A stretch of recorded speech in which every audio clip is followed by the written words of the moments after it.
E tem muitos mitos. Agora que vem uma coisa muito interessante de se admitir aqui. Você falou assim, olha, eu sou ateu, não entendo nada de Bíblia.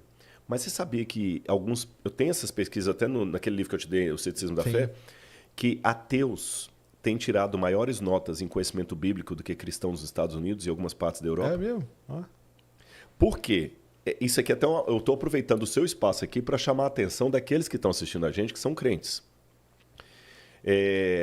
Se você não estuda a sua Bíblia, você vai começar a falar bobagem em nome da Bíblia. Ah, sim. O Chesterton dizia o seguinte, quando você não acredita em Deus, você pode acreditar em qualquer bobagem. Eu vou parafrasear o Chesterton. Chesterton foi um intelectual católico. Se você não é cristão e não estuda a Bíblia como deveria, você também vai acreditar em qualquer bobagem. E Sérgio, eu vou falar uma coisa aqui, mesmo você não conhecendo a Bíblia, você vai conseguir perceber o absurdo das respostas. Eu tenho tudo isso em pesquisa do Pool Forum e também de um outro instituto lá, que agora me fugiu o nome, mas o Pool é um dos principais dele, faz pesquisa sobre conhecimento religioso. Pena que isso é mais nos Estados Unidos do que aqui. Mas a realidade do Brasil não deve ser muito diferente, não, porque a gente tem pouca pesquisa de campo. Mais de 50% dos entrevistados acreditavam que a expressão Deus ajuda quem cedo madruga está na Bíblia, e não está. Há pessoas que pensam que Sodoma e Gomorra era um casal. Ah, mas aí não. Aí até eu sei que não. 13% de pessoas religiosas, e as pesquisas tabuladas, tá? Nível superior, crianças, tudo, acreditando que Sodoma e Gomorra eram duas mulheres. Tinha gente que não sabia que o Sermão da Montanha estava na Bíblia. Tinha gente que achava que o evangelho de Tomé é um dos evangelhos da Bíblia. Isso é uma coisa assim, tão absurda. Então, nós estamos vivendo hoje, com muita tristeza no coração que eu tenho que admitir isso para você. E antes que alguém fique revoltadinho aí e mande mensagem mal criada, vamos corrigir a estatística mudando os nossos hábitos, nós que somos crentes. Sim, claro. Nós não podemos hoje dizer que o mundo cristão conhece a Bíblia. Eles conhecem os mitos. Esse, na verdade, é um fenômeno que não é só do cristianismo, É isso que eu ia não. até te perguntar, porque talvez aí do seu lado, né? Porque no meu eu sei que sim, mas no seu os mitos são mais interessantes do que o texto mesmo que tá ali. Tipo, eu falar assim, pô, tem lá o Santo Graal, cara, o pessoal atravessou a Europa para ir atrás de um cálice, que é onde tava Porque isso aí fala, caramba, Claro, que história maneira, né, cara? Uhum. Não, cara, você vai ler, não tem nada disso. Os caras estavam ali sentados, comiam, bebiam, igual a gente faz igual hoje, tá tudo bem. Como que é os mitos aí? Eu vou responder isso em 2 níveis para você. Primeiro nível, a questão dos mitos. Eu hoje acho que o problema é mais profundo. Por quê? Falando de mito, é muito interessante ler a Ilíada de Homero, mas o pessoal prefere assistir o filme Troia. Não quer ler a Ilíada. Sim. Pô, Mesmo falando sei lá, 2.000 páginas? Mesmo falando do mito, o pessoal não quer ler. E está piorando, que agora o filme traz um monte de coisa que não está no livro, que não está no original, muita coisa romanceada, licença poética. Mas o pessoal é mais cômodo assistir o filme na Netflix do que ler o livro. Eu estou falando de mito. E nisso aí, quantas frases de Nietzsche que ele nunca falou, que o pessoal falando de Nietzsche, quanta coisa que não foi dita, porque é mais cômodo. Então, eles criam um mito do mito, né? o mito do mito. Não é só porque o mito é mais fantástico, é porque hoje eu acrescento a isso que você falou, uma preguiça mental. Ah, sim. Que eu quero tudo então tá em todas as áreas, todas até as nas de áreas. vocês. E na Bíblia está também. Entendi. Então, o primeiro ponto é esse, a preguiça mental. Segundo, a simplicidade da Bíblia, eu concordo com você. O mito chama mais a atenção da pessoa. E nesse aspecto, a Bíblia dá a mão com vocês, que são cientistas. Porque a tendência da Bíblia, se você olhar a Bíblia friamente como um livro histórico, uma produção de literatura, você vê que a Bíblia sempre tenta puxar do mito para a realidade. Entendi. Por isso que falou assim, coisa tão simplesinha ali, o mito chama a atenção. E é mesmo. Porque você compara, por exemplo, as cosmogonias.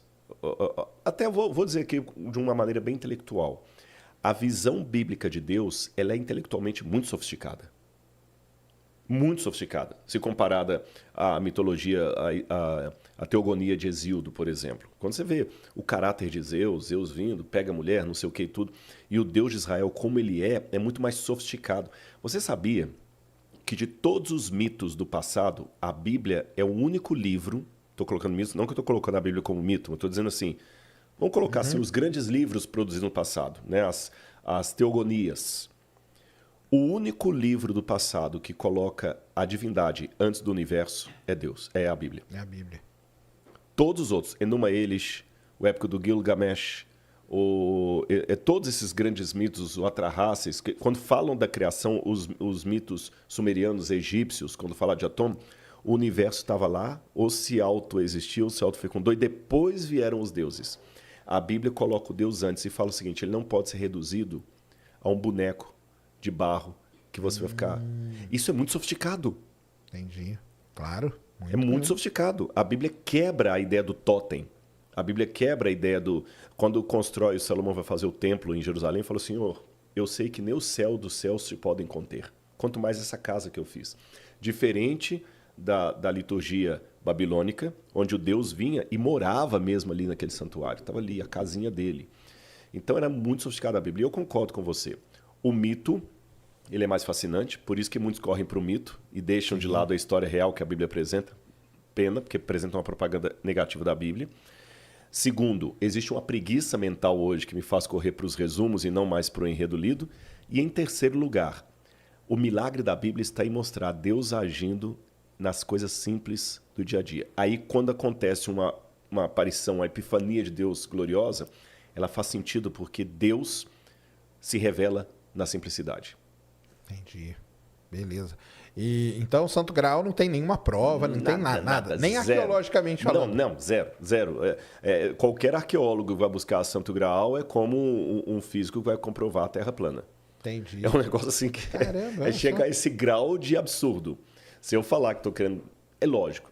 Houve no passado algumas surpresas, houve. Quando o Heinrich Schliemann falou que ele queria encontrar Troia, a academia toda riu dele. Porque Troia é um mito. E ele encontrou Troia. Mas o Santo Graal, eu acho que é um absurdo muito grande. Não fazia parte da cultura Entendi. judaica antiga. E se, estou trabalhando com a conjunção aqui, se houver um Santo Graal que foi preservado e amanhã encontrem, eu sei lá, o Rodrigo falou que não.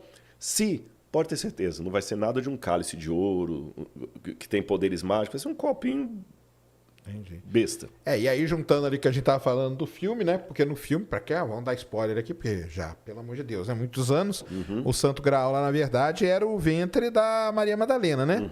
E como que é Maria Madalena? Existiu mesmo? Não Existiu, inclusive. Porque uma coisa assim, eu vou falar, cara, do meu total desconhecimento de tudo. O que eu ouço o pessoal falando, né? Que fala assim, Jesus Cristo teve um problema porque a gente sabe quando ele nasceu, e sabe quando ele morreu. Mas tem um período da vida dele... Dos 12 aos 30 anos. Que a gente não sabe nada do que aconteceu. O que aconteceu, então, com Jesus, que arqueologicamente tem alguma coisa e tal, nesse período de vida dele? Eu vou te dar a resposta mais simplória que você pode imaginar, mas é essa. Ele foi simplesmente um judeu como outro qualquer. Entendi. Só isso. Mas, de novo, a busca do mito.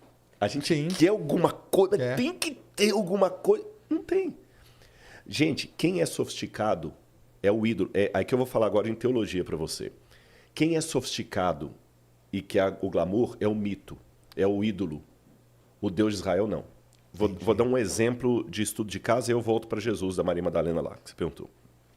Deus, quando apareceu para Moisés no Sinai e deu os 10 mandamentos, que os judeus até contam a piadinha, que originalmente era para ser uma tábua só, né? Aí pôs em quantas? Em 2, né? Pode ser até 3, que é aquele filme antigo lá que eu esqueci o nome, daquele judeu lá que... Aí falou assim, aqui estão as 3 tábuas, aí cai uma quebra, né? As 2 tábuas. E o pessoal brinca também que assim, que era uma tábua só, e Deus falou, Moisés, aqui estão os meus mandamentos. Aí falou assim, o que é isso? Os meus mandamentos, Moisés. Quanto custa? É de graça. Então eu vou levar 2. Né? Então, nesse momento da aparição, você tem a epifania. Deus aparece no Monte Sinai com raios, trovões e tudo mais, e o povo fica assustado. Aí Deus vira para Moisés e fala assim, Moisés, faz uma barraca para mim lá no meio do acampamento, que eu vou ficar no meio do povo ali. E o santuário, que o primeiro templo judeu, era um negócio besta, pequeno, besta no sentido de simplicidade. Não tinha nada parecido com o templo de Karnak, com os templos babilônicos, os sumerianos, Coisa simples. Então Deus foi sempre bem simples. Quando o verbo se fez carne e habitou entre nós, que é Jesus, ele se encarnou num bebezinho. E Jesus se tornou homem mesmo. O menino Jesus fez cocô na fralda, arrotou, vomitou. Era um ser humano, né? Ser humano. E ele, nesse período aí, com exceção dos 12 anos, que eu posso colocar desde a infância até a fase adulta, que o único episódio que a Bíblia conta é a ida de Cristo aos 12 anos no templo, que alguns pensam que foi o bar mitzvah de Jesus. Embora, bem da verdade, o bar mitzvah hoje é com 13 anos completos, mas nós não sabemos até que ponto isso é uma tradição rabínica posterior, e na época de Jesus era com 12 anos. Certo. Só. E não tem nada, é porque não tem nada. Você entendeu? Entendi. Mas tem que tocar? Não, não tem. Ele simplesmente trabalhou lá na carpintaria, andou em Nazaré. Talvez era uma pessoa de um caráter mais elevado, que agora eu já estou especulando, mas com base em alguma possibilidade. Foi vítima de inveja, de bullying dos outros que queriam fazer coisa errada, ele não. Até que o dia ele vai ser batizado por João Batista e aí a história continua. Mas você perguntou da Maria Madalena, você ia fazer uma questão sobre ela. Não, é que o pessoal fala da Maria Madalena lá, né? Que ela... tem que ter também um romance de Jesus com Maria Madalena. Foi, e aí dali saiu uma linhagem. Que foi para a França, para a Gália. Os templários que protegiam, né? Exatamente, tem toda essa história, né? Os merovingios que a protegiam. Na França até hoje existe. Eu escrevi um livro agora sobre Maria Madalena. Vai ser lançado ano que vem pela editora Planeta. Vou te mandar um na época. Mas aí, a verdadeira história. Eu falo assim, porque tem a parte, o que está escrito na Bíblia. Na Bíblia, primeiro, tem alguma coisa escrita sobre ela. Uhum. E arqueologicamente, você consegue comprovar alguma coisa disso ou não? Até agora, arqueologicamente falando, eu consigo comprovar o contexto de Maria Madalena, certo, cultural e histórico. Mas legal. fora da Bíblia, nós não encontramos nenhuma prova arqueológica dela. Fora da Bíblia. Você entendeu? Consigo achar o contexto. Esse é um problema da arqueologia, Sérgio. Seja ela arqueologia bíblica, grega, até a do Brasil. Uhum. Nós trabalhamos com fragmentos de história. Sim. É um pedacinho do quebra-cabeça, né? Vamos falar, os evolucionistas mesmo, com relação aos fósseis humanos. Sim, é uns pedaços, né? É uns pedacinhos, é um aqui e outro lá. Agora acharam mais um, né? Eu vi hoje na reportagem lá. Estão datando 300 milhões de anos, se eu não me engano, e tal. Pequenininho, às vezes um pedaço num occipital, alguma coisa assim. A arqueologia é a mesma coisa, a gente não encontra o quadro completo. A gente encontra fragmentos e tenta reconstruir a história. A Maria Madalena foi uma mulher judia, pelo que eu cruzo da Bíblia com o conhecimento da época, foi uma mulher de significância assim, cultural e até social muito elevada. Por quê? Naquele tempo, o sobrenome da mulher vinha das seguintes maneiras. O nome do pai dela, fulana, filha de Beltrano. O nome do marido dela, para que elas casassem. Tem isso nos evangelhos. As mulheres que seguiam Jesus. Lá estava Maria, mulher de Clopas. Maria, mulher de Zebedeu. Exatamente, era o sobrenome. Entendi. Você entendeu? Até hoje, assim, por exemplo, é um pouco machista essa cultura ainda, né? A mulher ainda pega o sobrenome do marido, não o marido da mulher. Mas é que vem dessa coisa linha. histórica. Em espanhol, como, né? quando fala, por exemplo, o sobrenome, a mulher passa a ter o D. Por exemplo, a Ellen White, que é uma escritora americana adventista. Os americanos chamam Ellen White. No mundo hispano é Helena de White. De White, por causa do marido. Né? Uhum. Então tinha isso. Era o pai, ou o marido, ou o nome do filho. A mãe de fulano. Não tinha a ideia de dar sobrenome da mulher, a origem dela. Então tem Paulo de Tarso. Mas não existe Paula.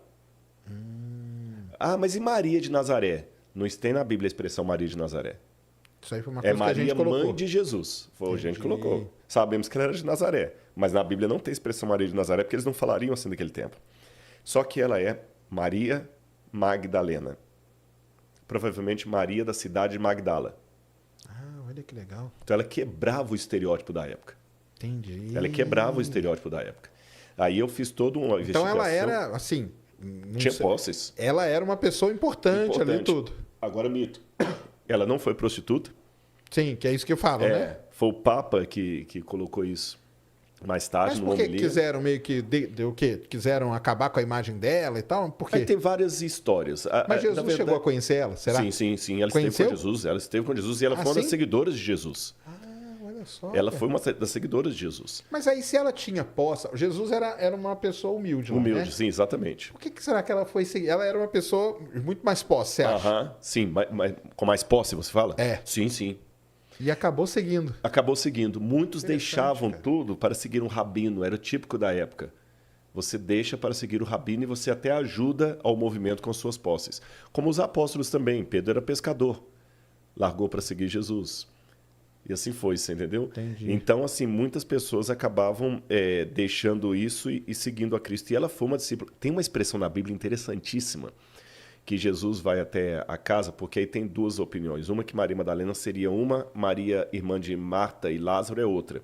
E eu cheguei à conclusão que é a mesma mulher. Ah, é? É a mesma mulher. Isso aí como? Arqueologicamente? Arqueologicamente, Olha, exatamente. O que você achou pra... Na verdade, assim, existe uma arqueologia do texto também. Sim. Você entendeu? Aí a gente vai fazendo o cruzamento, que um evangelista dá um detalhe, outro dá outro, e você vai cruzando, cruzando, cruzando. E, por exemplo, um fala que a mulher que ungiu Jesus é aquela que deveria ungí-lo no dia da morte dele. Para que você veja. Aí, depois da morte dele, quem vai aparecer para ungí-lo é Maria Madalena. É, Maria Madalena, tava lá, né? Estava lá. Então é a mesma. E aí fala que quando Jesus foi à casa lá, falou assim, e Maria aprendia aos pés de Jesus. Essa expressão aos pés de Jesus, reclinada aos pés, olha a expressão idiomática. Uhum. Era uma expressão para aluno-professor. O Paulo de Tarso, Entendi. quando fala da época de academia dele, falou assim, Paulo aprendia aos pés de Gamaliel. O Talmud, que é um documento judaico, fala o seguinte, feliz o aluno que se cobre pela poeira dos pés do seu mestre. Então, o fato dela estar aos pés de Jesus, ela era discípula de Jesus. Uma dos Talmidim, dos discípulos. Isso quebrava o paradigma da época. Porque eram só homens. Só homens. Caramba. Então ela foi assim, se a gente fosse falar, uma mulher além do seu tempo. Assim. Foi da vanguarda, foi da vanguarda. Há outras exceções à regra, mas são exceções assim, muito raras. Eu encontrei duas ou três. Uma que era professora, mas a maior parte o papel da mulher era ser do lar. Entendi. E ela quebrou isso aí. Quebrou isso aí. E você que tá assistindo esse vídeo aqui no Talk Flow, dá pra você virar membro, cara, do Flow agora. É um botãozinho do lado do botão de se inscrever. A gente faz um programa semanal só pros membros. Olha. Então fique esperto aí. Se quiser virar membro, tá bem aqui do lado, é mó merreca, custa menos de R$8, irmão.